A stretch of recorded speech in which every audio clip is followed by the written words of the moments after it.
Jawaban soal sesi 2, nomor 1, seorang perempuan 47 tahun datang ke klinik keluhan haid tidak teratur, perasaan berdebar-debar, keringat dingin malam hari, dan merasa malas melakukan hubungan. Selalu ada rasa nyeri pada daerah kemaluan, hasil TTP dalam batas normal. Gejala yang dialami pada kasus di atas adalah A. Klimakterium. Klimakterium ini ditandai dengan keluhan yang di atas, dan ini adalah fase di mana sebelum terjadinya menopause.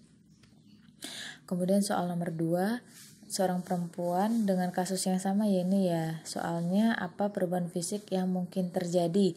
Perubahan fisiknya ini jawabannya adalah C. Atrofi urogenital, yaitu penipisan pada dinding vagina sehingga menyebabkan rasa nyeri pada saat berhubungan ya. Kemudian soal nomor 3, apa keluhan yang dialami pada kasus di atas? Keluhan pada kasus di atas ini kan ada banyak nih, ada sering debar-debar, keringat dingin malam hari, kemudian nyeri pada saat berhubungan. Nah, kita hubungkan dengan jawaban yang di bawah, misalnya dysuria. Dysuria ini adalah dia dysuria ini adalah nyeri pada saat BAK atau buang air kecil. Kemudian dysmenor nyeri pada saat haid ya, vaginismus ini radang pada vagina. Kemudian amenore ya bukan juga. Jadi jawabannya adalah B. Dyspareunia, yaitu nyeri pada saat berhubungan karena terjadinya kekeringan pada area vagina ya. Kemudian untuk soal nomor 4, anjuran yang diberikan pada kasus di atas. Nah, sebenarnya ini ada 2 jawaban ya. Yang pertama ada menggunakan krim atau jelly, dan yang selanjutnya ada terapi sulih hormon.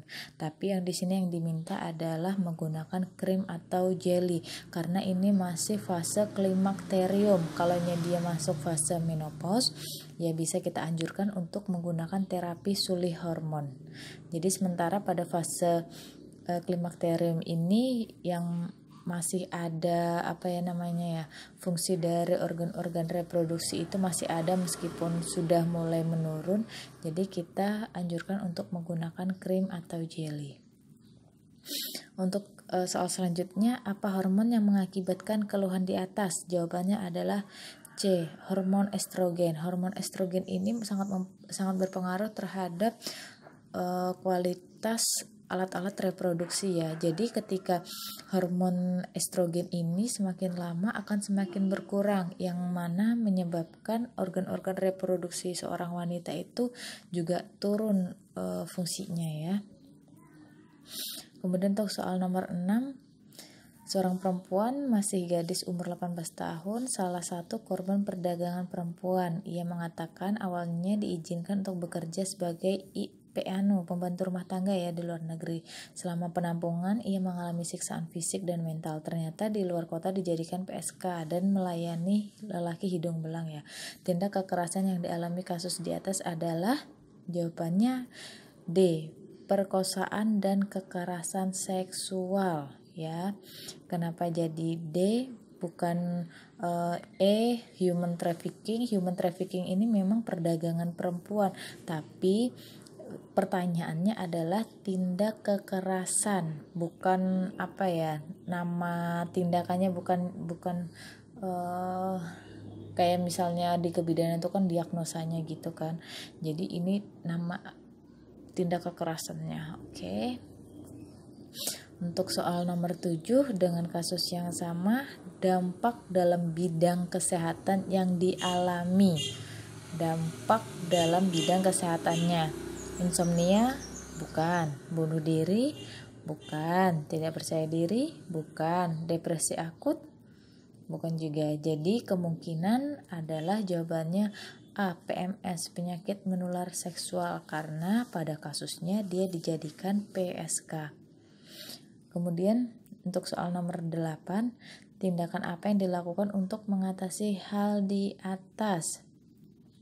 Untuk mengatasi kasus di atas, maka kita perlu melaporkan tindakan kekerasan pada pihak yang berwenang agar dilakukan penindakan lebih lanjut. Jadi jawabannya adalah C. Kemudian untuk soal nomor 9, apa usaha yang bisa dilakukan pada kasus di atas? Di sini usahanya bentuknya adalah preventif atau pencegahan, yaitu jawabannya B, mengenalkan pengaruh utamaan gender. Dalam hal pengaruh utamaan gender ini, di dalamnya banyak sekali tentang pengetahuan kebijakan dan hak-hak seorang wanita, hak-hak laki-laki, semua bidang intinya tentang gender. Kemudian untuk soal yang terakhir nomor 10, apa upaya untuk menghindari kasus tersebut? Upayanya yaitu kita memberikan perlindungan hukum terhadap tindak kekerasan, ya.